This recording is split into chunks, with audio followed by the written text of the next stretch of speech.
On va commencer. Alors, je suis ravi d'accueillir Jérôme Devoucou, qui est de Whiskel, qui est cloud builder chez Whiskel, et qui va nous parler de Nomad, et surtout qui va nous montrer que Nomad, on peut aller jusqu'en production avec. C'est à toi, Jérôme. Merci.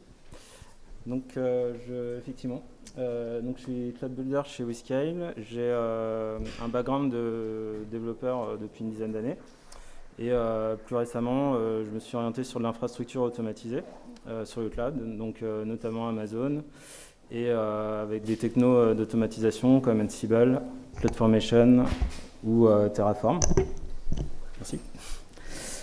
Donc je vais vous présenter un produit que j'ai construit pour Gin, qui est une agence de communication qui fait aussi de l'édition de logiciels. Donc avec Plugger, le produit sur lequel on a travaillé. Donc c'est un outil de veille destiné aux entreprises qui permet de gérer leur réputation en ligne, principalement les articles de presse et les réseaux sociaux. Et donc ça permet de suivre en temps réel les sujets qu'on choisit de surveiller, tout en ajoutant des scores pour la pertinence des résultats. Donc il y a une vue du flux en temps réel, il y a une vue pour les analytics, et une vue directement sur les influenceurs. Donc je vais vous présenter à quel niveau se situe l'architecture Nomad par rapport à cet outil et donc le challenge que ça a représenté pour nous. Donc on a un crawler qui est fait avec Nomad, qui a pour responsabilité de récupérer des flux, que ce soit des API REST ou du streaming, et qui va principalement stocker ces données sur Elasticsearch et les restituer sur un logiciel en SaaS. Donc les contraintes, elles viennent principalement du flux d'entrée, donc qui est permanent. Donc il faut être capable d'avoir un système qui est up tout le temps, et s'il y a un problème, on doit être capable de rattraper un retard. C'est un chronomètre qui se met en route. Et donc non linéaire à forte variation, ça veut dire qu'il faut être capable de scale up très rapidement ou de scale down, sachant qu'on a des flux en streaming qu'on va recevoir, donc ça peut, et suivant la configuration de l'utilisateur, faut être capable de s'adapter en fait. Donc on met aussi des mécanismes pour tempérer ça, mais quoi qu'il arrive, il faut pouvoir s'adapter à des charges fluctuantes. Donc pour avoir un aperçu, on est à un trend de 1000 entrées par seconde. On a un objectif depuis le SaaS d'avoir 100 millisecondes de temps de réponse sur l'API. Et aussi, on a une promesse d'afficher les messages en temps réel. Donc dès que la publication est faite, le message doit apparaître sur le logiciel avec des scores de pertinence qui soient satisfaisants. Et ensuite, on peut enrichir la donnée qui arrive sur le soft. Donc je vais vous expliquer en quoi Nomad, les difficultés qui nous a permis de surmonter pour mettre en place cette infrastructure. Donc pour nous, on partait d'une base de code monolithique qu'on a enrichie au fur et à mesure avec de plus en plus de features qui sont accumulées. Et au bout d'un moment, on s'est orienté vers un pattern de microservices. Donc ça a été l'occasion de redécouper toute notre base de code. Et donc d'avoir comme système de containerisation, on a choisi de facto Docker, mais très vite on s'est rendu compte qu'il fallait un orchestrateur en plus de Docker. Donc après, donc il y en a plein, il y a Kubernetes, il y a ECS, il y a Mesos, et donc il y a Nomad. Donc on a pas mal fait de Kubernetes au début, mais finalement notre choix s'est orienté plutôt vers Nomad.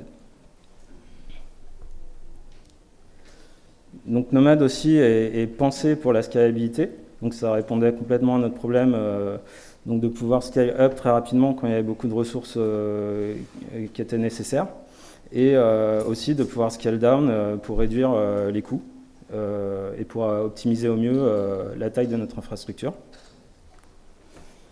Et donc Nomad est ce que j'appelle lean.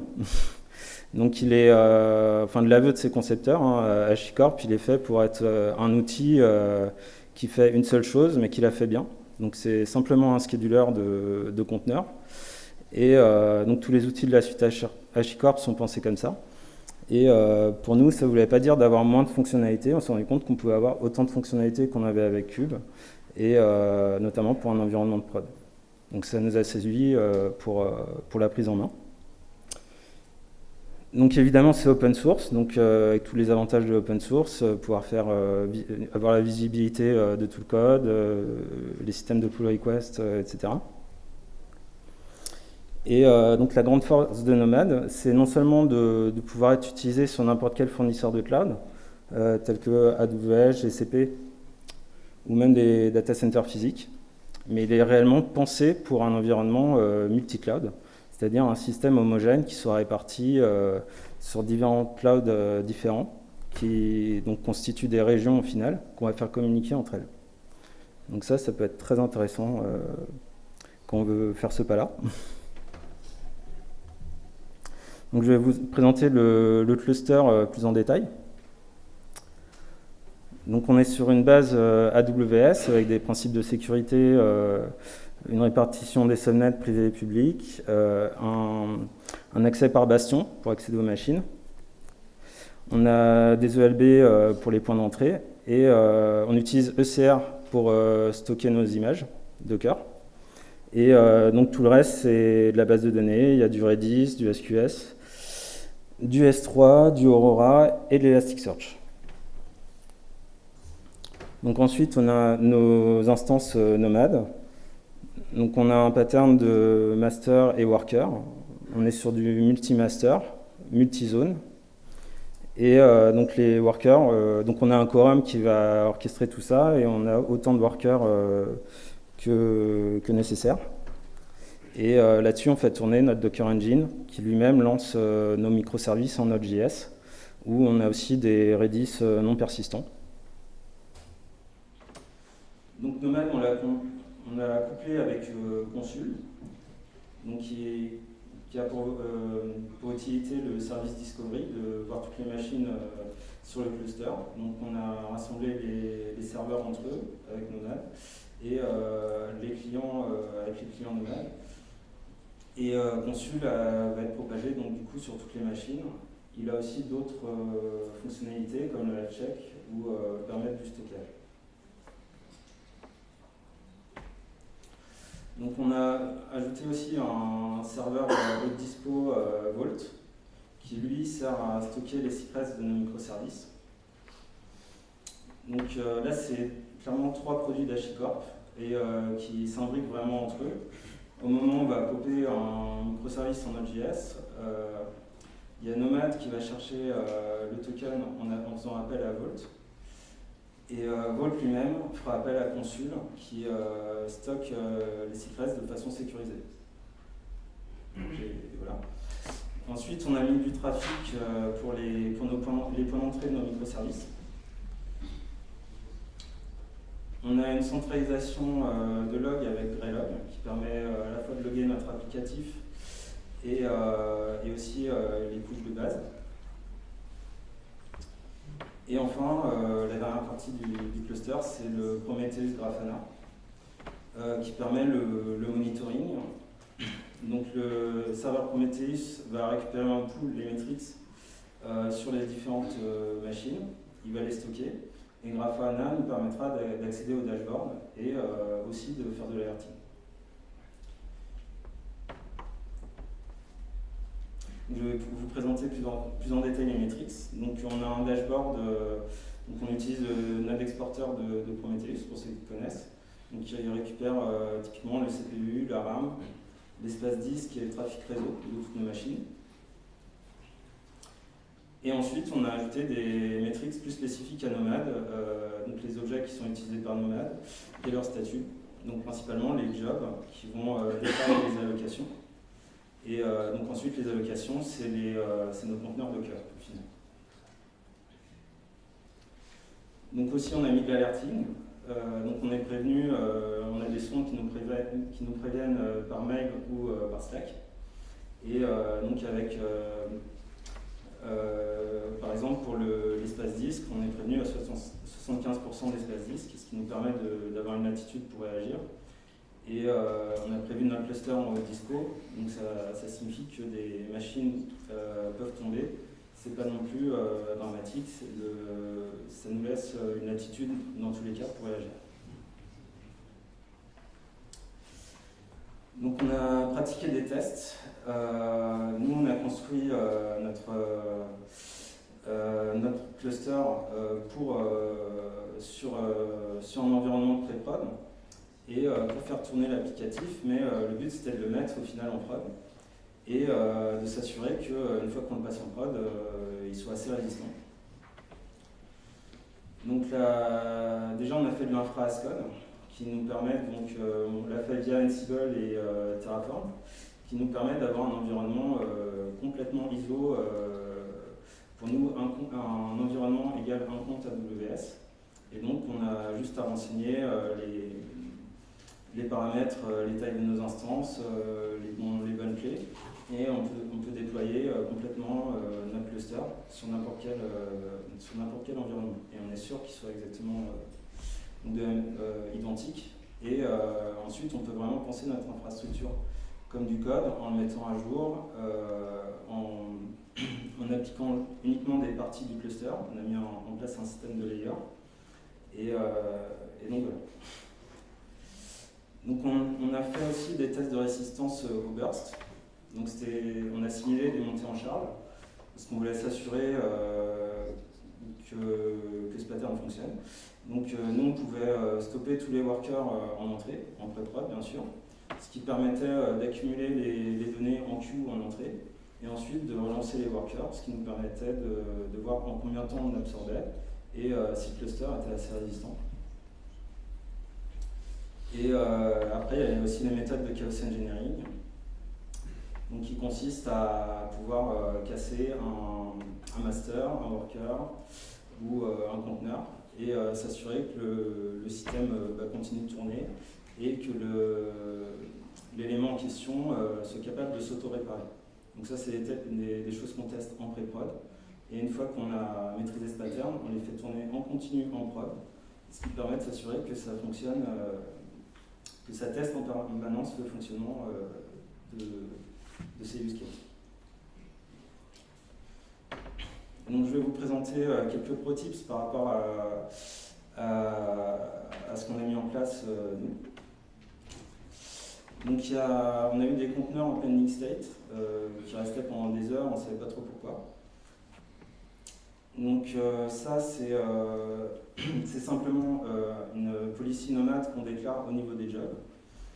Donc c'est assez simple à configurer et là par exemple on a mis 10 essais toutes les 10 secondes et on attend 5 minutes et on réessaye 10 essais toutes les 10 secondes. Donc nous en l'occurrence on avait au moment où on popait des conteneurs, il y avait des appels pour récupérer des tokens qui pouvaient échouer. Avec cette policy là, s'il y a un échec à initialisation, en général on attend 10 secondes et ça repart. Donc ça c'est quelque chose qu'on est bien content d'avoir testé en pré-prod. Le master était complètement saturé, inatteignable et tout son réseau était bloqué. Donc nous en fait on avait un pattern où on popait beaucoup de conteneurs et à faible durée de vie. Et en fait ils restaient en mémoire quand même dans Nomad, donc ils étaient gérés en statut complete, même si en fait c'était juste des représentations de ces conteneurs, en fait ils faisaient rien. Donc il faut bien s'assurer que le garbage collector soit configuré au niveau du client Nomad. Et donc tout ça c'est des paramètres qui s'assurent qu'ils soient trigger en fonction de régulièrement et donc le réseau soit stable et pas saturé. Donc on a eu des soucis aussi au niveau de l'alerting CPU. Donc en fait, ce qu'il faut savoir c'est que Nomad va répartir l'usage CPU en utilisant 100% de la ressource des nodes. Donc c'est possible de lui allouer une ressource réservée, on peut la mettre à 95%. Donc le CPU est réparti entre tous les nodes et on met l'alerting juste au-dessus et donc ça nous permet de garder un alerting sur le CPU si vraiment il y a un burst. Et on a eu aussi quelques soucis avec Prometheus quand il réceptionnait beaucoup de métriques. Donc là j'ai quelques recos. Déjà la version 2 résout pas mal de problèmes de stabilité. Déjà bien veiller à avoir une durée raisonnable de rétention. Peut-être qu'avoir une visibilité sur 2 semaines c'est suffisant pour voir une tendance et pas surcharger. Et le cas échéant, ça peut quand même être légitime d'avoir beaucoup de métriques, surtout quand on fait des microservices.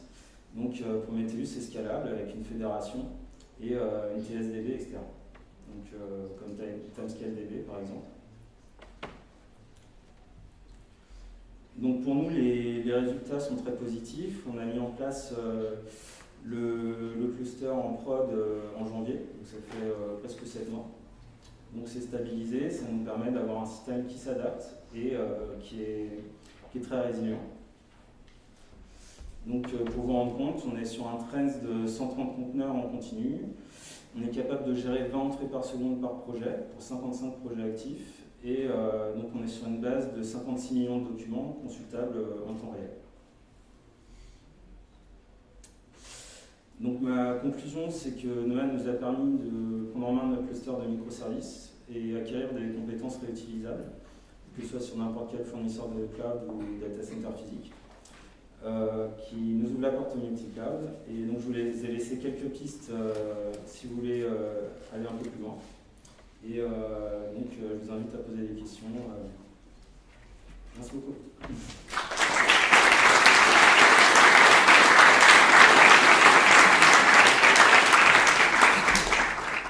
Merci beaucoup Jérôme. Pour le coup, on a 3 minutes pour quelques questions. Donc c'est le moment de vous manifester.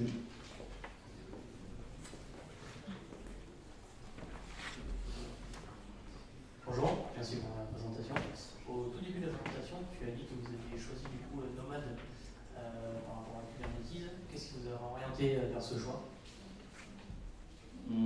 En fait, on comparait Kubernetes donc installé quand même via COPS sur AWS. On avait la contrainte d'être sur AWS. Et donc c'était quand même un système qu'on allait manager nous-mêmes, on allait résoudre les pannes nous-mêmes. En fait, on était responsable de la stabilité. Et en même temps, on montait en compétences en interne en DevOps sur les outils comme Ansible, Terraform. On aimait beaucoup Consul. On s'est dit finalement, il suffit de rajouter une petite brique Nomad à côté et ça fait le même job que ce qu'on a construit avec Cube. Et vraiment, pour nous, en tout cas, les fonctionnalités étaient vraiment transposables d'un orchestrateur à l'autre. Une autre question? Oui. Je continue du coup sur cette histoire avec Nomad. Je vois que l'infrastructure en fait est beaucoup déployée sur Amazon au final. Pourquoi vous ne serez pas parti sur du ECS, voire l'EKS ou voire même du serverless au final? Alors déjà, au niveau de notre choix, d'un périmètre de choix, en fait, c'est quelque chose qui s'est fait courant de fin de l'année dernière. Et donc EKS n'était pas encore prod ready en Europe. Donc notre choix, c'est effectivement, on a plutôt comparé à ECS où effectivement on s'est posé la question du serverless aussi. Après, on n'a pas eu, là c'est vraiment après une question de choix. ECS, effectivement, on aurait pu le faire. Là, en ce moment, je travaille sur un ECS et donc je regarde comment ça fonctionne. Mais c'est une piste qu'on a. En fait, on s'est beaucoup focalisé sur Kubernetes au début et après, on a switché sur Nomad comme ça. Donc, voilà. Après, effectivement, le redécoupage en serverless, pour l'instant, en fait, on partait vraiment du monolithe et passer en conteneur avant de passer complètement en serverless, ça paraissait juste intéressant. Beaucoup pour une dernière question. Bonjour, merci pour la présentation. Juste, à un moment, vous avez fait une allusion à du Chaos Engineering. Oui. Qu'est-ce que vous utilisez? Chaos Monkey ou autre chose? Alors non, on n'utilise pas de tool Netflix. Pour l'instant, c'est uniquement des scripts Python à la manette.